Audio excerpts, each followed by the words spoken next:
Hello there, this is Ross Garcia, and today I want to talk to you about you. I want to talk to you about how to change your paradigm and how to attract the things that you want with a little bit of money. You could get started. You don't even need any money. See, what happens is, you know, the law of attraction, the things that you want, they're already there. You just need to tune in, right? So the question is, how do you conquer your fear? How do you work on the opposite side of fear, which is faith, right?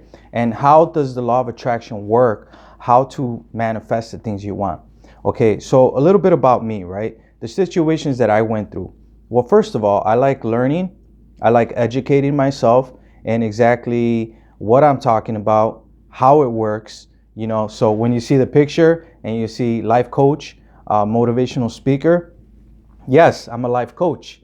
A lot of people talk about, I'm successful, I make millions of dollars, and they really don't know how it happened to them.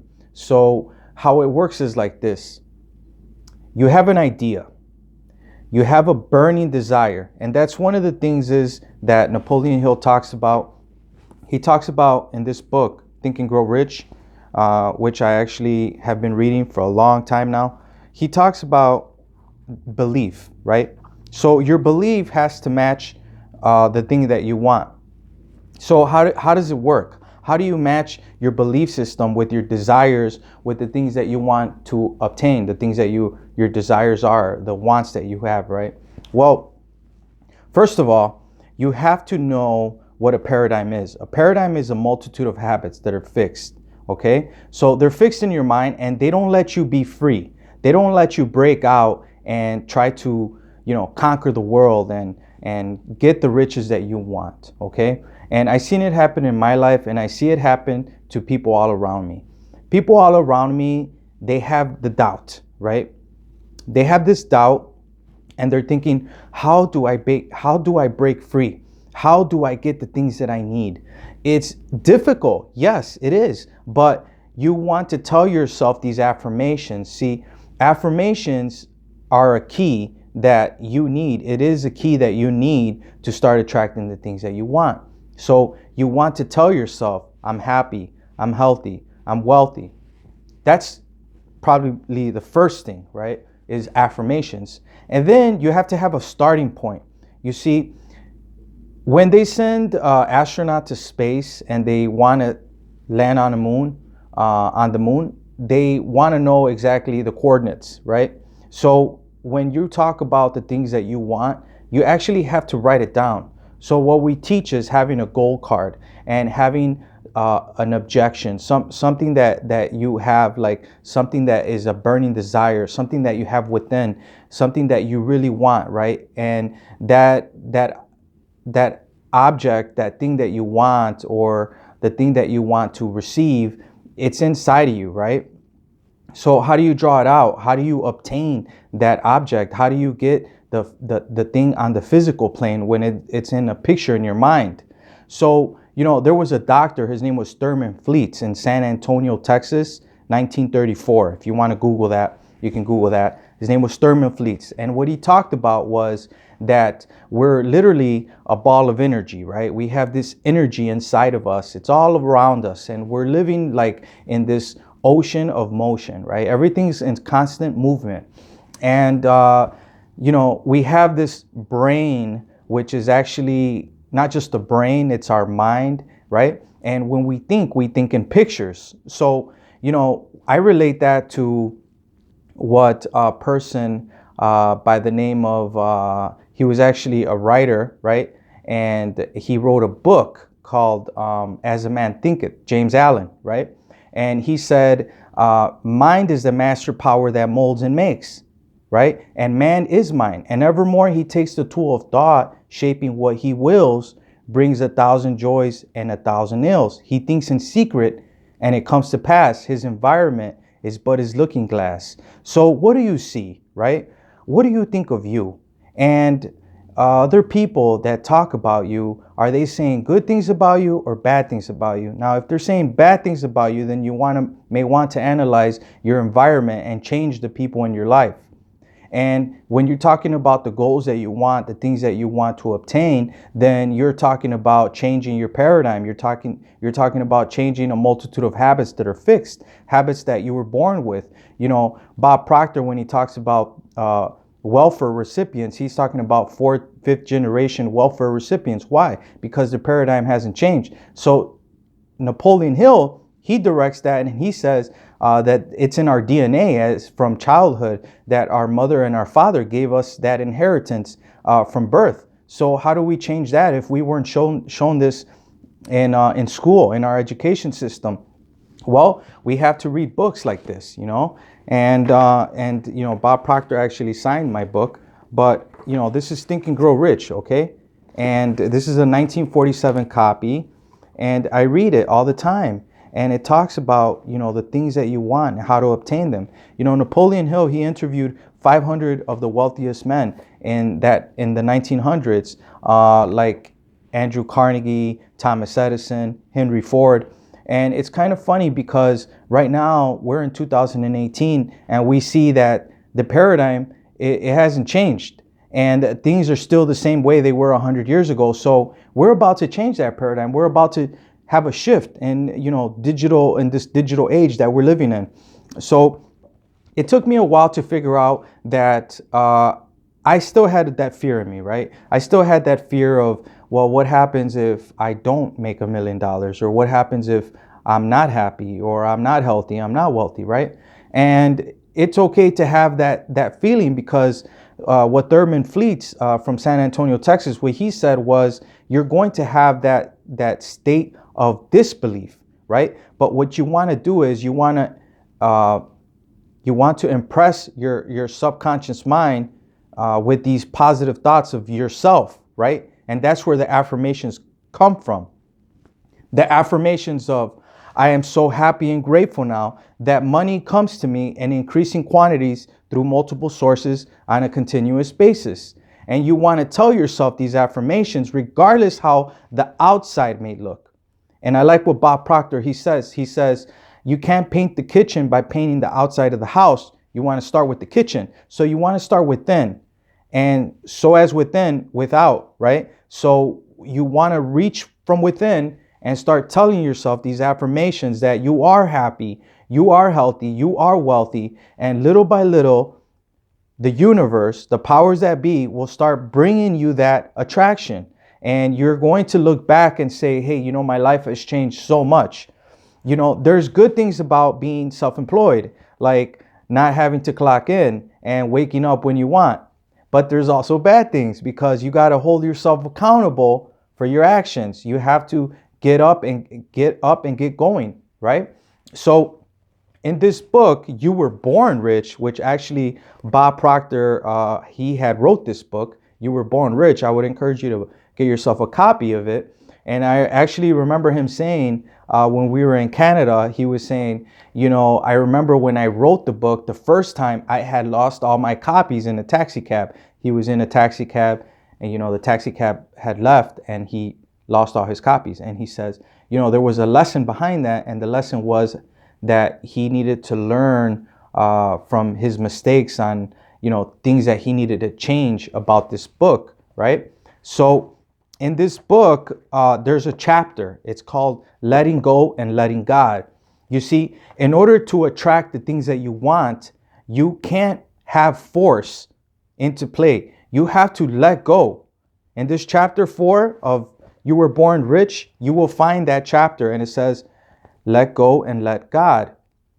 So, in his seminar back in the day, Bob Proctor had interviewed a couple that they wanted to buy a house.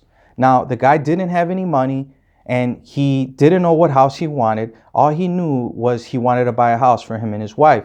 So what happened was, they bumped into Bob Proctor at a seminar. Bob Proctor told him, write down on a card that you're going to buy this house during Christmas. I think the day was like December 19th. And he says, write that down, that you will buy the house, and I need you to invite everyone over for, your warming party, your housewarming party. So he's like, I'm a little bit nervous, Bob. I don't have the house yet. and I don't have the money to buy the house. Now, I believe he was a car salesman, okay? So what happened was he had like a great month and he came up with the money, he bought the house, and eventually, you know, when they got the house, they got the keys for the house, they went into the kitchen and they seen in the fridge, they seen it said let go and let God, a little magnet that was stuck on the fridge. So when we talk about the things that we want, when we talk about our desires, well, first of all, do you have a picture in mind, and have you wrote out the thing that you specifically want, right? And you need to become obsessed with the things that you want. You need to see yourself obtain the things that you want, and you need to tell yourself these affirmations like, I am so happy that I bought a house. My house is so beautiful. My color of the house is so and so. The color of the door is so and so, you know, and have this picture where, to the point where it becomes an obsession. And that's what Napoleon Hill says. He says, I had wanted something so bad, it became an obsession. So, you know, that's the thing, guys, that when you want those things, you have to have a plan, and you have to have a burning desire, and you have to let go and let God. And he literally says in this book, in chapter 4, that you cannot apply force. There can be no force to get the things that you want. So you can't force it. You have to let go and you have to let God, okay? And I hope this lesson it gets to you, right? And it hits home, because we make the mistake of putting pressure, and then we get upset because we don't receive the things that we want, and then we start back at point A again. So let go, let God. Remember to have a goal, right? And have a goal, like Napoleon Hill says, have a goal worth aiming for. He says, be modest, but don't be too modest. Ask for a bounty. Ask for the things that you want, right? I hope you guys like the logo, by the way. It's my face. Okay. So when I started at this, you know, I was dead broke. I was living at home with my parents. I was going to school. I had graduated. I was depressed because I wasn't seeing the results from what I wanted. And what I found out was that you needed to take control of your mind. And Thurman Fleets talks about that. He says, you know, that it starts in our mind. So we have these pictures and we think that the brain is our mind. No, our mind is thought, okay? And our thoughts are moving very fast, okay? So, you know, those thoughts that we have are basically guiding us in the directions that we want to get to, but it gets out of control, guys, because the mind is programmed negatively. Okay, and it's programmed environmentally. That's why we talk about the paradigm. So what we do is we have to tie things in together because it all works together. Okay, and the more you realize this, you're going to realize that you're going to have the $1 million, you're going to have the house, you're going to have the love of your life, but you need to let go and let God. That chapter is very important, guys. Very, very important, because, you know, I seen myself accomplish the goals that I wanted, and I actually wrote it out word per word. As Napoleon Hill says, and he says, you know, you have to have a burning desire. You have to, you know, have these affirmations, and you have to reread the things that you want, that you're going to accomplish your desires every day. And you have to apply much faith.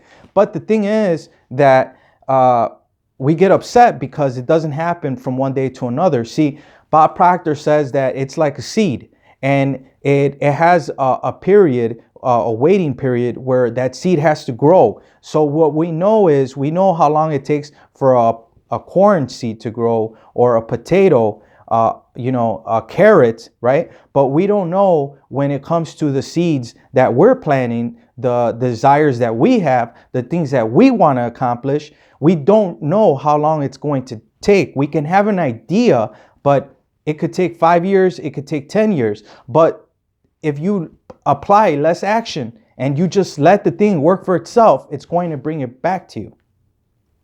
So that's what I want to leave you with. Another thing is, you may want to Google John Canary. He was working with Bob Proctor, and what he talked about was he actually wanted to conduct his own seminar. And Bob Proctor told John Canary to write it down Now, there was a point where Bob Proctor called John Canary and told him, you're going to have to do the seminar yourself.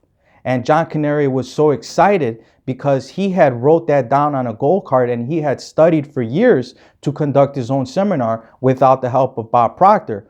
He actually conducted the seminar, and him and Bob actually seen the goal card that John Canary wrote out, and it said word per word, and it had the date. And Bob Proctor had a video where he actually said, rarely does it happen to the date. Rarely does it happen to the date. Well, you know, I can't say rarely, because for me, I had wrote down a goal in my little notebook that Napoleon Hill talks to you. He tells you to buy yourself a loose leaf notebook and to write down the goals that you want. And it happened to me on the day. And when I found this book, I realized that in 2018, the goals that I wanted to accomplish had become reality. So yes, Napoleon Hill was right. Andrew Carnegie was right. Any idea that's emphasized in the mind that's either feared or revered will automatically begin to clothe itself in its most convenient fashion. And, you know, this stuff is so exciting because we're living in an age where things are so easy. We have technology, we have, you know, YouTube, we have videos where we can watch and we can get motivated to basically go out there and accomplish the things that we want. So go out there, fail, get back up, and get going, and let go and let God. This is Ross Garcia. I am so happy and grateful that I was able to communicate this message to you guys. Thank you.